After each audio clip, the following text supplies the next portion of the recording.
पियाज काटिले लुह नुहे बरम दर शुणिले लुह बहुची जो पियाज घरर स्वाद बढ़ाउथला सही पियाज आज गृहिणी बजेट बिगाड़ुची मात्र 15 दिन तले जहाँ 20 टंका केजी थिला आज सही पियाज 40 टंका छुईलाणी अर्थात अधा मास रे दर 2 गुणा। एही अचानक दर वृद्धि पाई व्यवसायी माने नासिक रे होइतिबा प्रबल वर्षा को दायी करिसंती।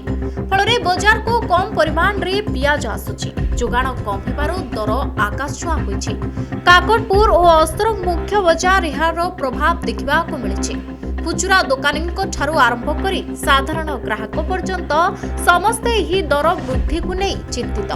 बाजार को गले पियाज देखि नुहे दर ट्याग देखि लोके पछको फेरी जाउछन्ते। व्यवसायी कहवानुसार सबु दोष महाराष्ट्र नासिक सेठारे प्रबल वर्षा हुई पियाज फसल पानी रे बुड़ी गला फल आम ओडिशा को कम पियाज आसुछि जोगाण कम दर बेसी यह हेला सरल हिसाब। काकटपुर और अस्तरंग बाजार रे मध्य सेही दृश्य गृहिणी आसुछन्ते दर पचारुछन्ते आ 250 ग्राम नै घर को फेरुछन्ते। किलो किनिबा को दर शुणी बाधुछि बाहर आसुतबा पियाज जेबे महंगा तेबे आमे कोन करिबा सेमारे मध्य सरकार को तुरंत हस्तक्षेप करबा को दाबी करिसंती। व्यवसायी माने तो आगुआ चेतावनी दे सालेणी जदि नासिक रु जोगाण ठीक न हुए तेबे पियाज दर 50 टंका मध्य छुई पारे। तेणु एबेठु ही गृहिणी माने रोषेई रे पियाज कम व्यवहार करबा आरंभ करितेलेणी। काटिबा बेले पियाज लुह छड़ाए आउ किनिबा बेले दर लुह छड़ाउछि तेबे प्रशासन केबे ही दर उपरे लगाम लगाइबो ताहा हेला बड़ प्रश्न। पियाज बिना रोषेई असंभव आउ एते दर रे किनिबा मध्य असंभव। आगामी दिन रे दर कमिबो कि नाही ताहा उपरे रहिला समस्तक नजर। प्रताप सिंह आज्ञा प्रताप सिंह कौन कह हटात जो पियाज रेट बढ़ला कौन कह कौन कह सर हमदा सोन रेट थला 20 टका 40 टका हेलानी आमर जो किलो 2 किलो दरकार आधा किलो नवा पड़ुଛି कौन करिया गवर्नमेंट जदि आप किसी पदक्षेप न दे बड़ा पियाज पर जोगान टिके जोर से होता ताल जहाँ होता आम कौन करूँ कहूँ पियाज आहरी आगू बढ़ो से हिसाब से आम चलू केमी चलू कष्ट मस्त चलू आज्ञा 15 दिन तक 20 टका था हठात बढ़ीगला 40 टका आहरी बढ़ बेपारी भाई कहते आहरी बढ़ आम कौटी जो 2 किलो पियाज दरकार आम अध किलो नहीं कौन करूँ हरण हवा कथा।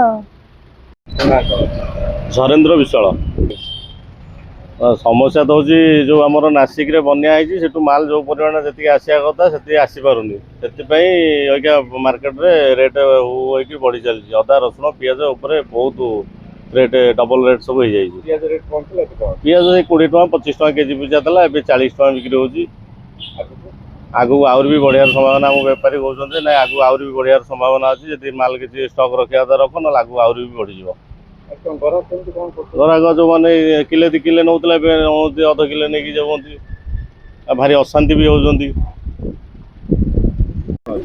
विपिन नायक पियाज रेट बढ़ीगला 20 टका था 40 टका पियाज आम गरीब श्रेणी लोक आगे तो पियाज खाया तो आमको तो किणा सक्षम ना तेणु कौन कर पियाज टे कमीगला रेट भल होता टे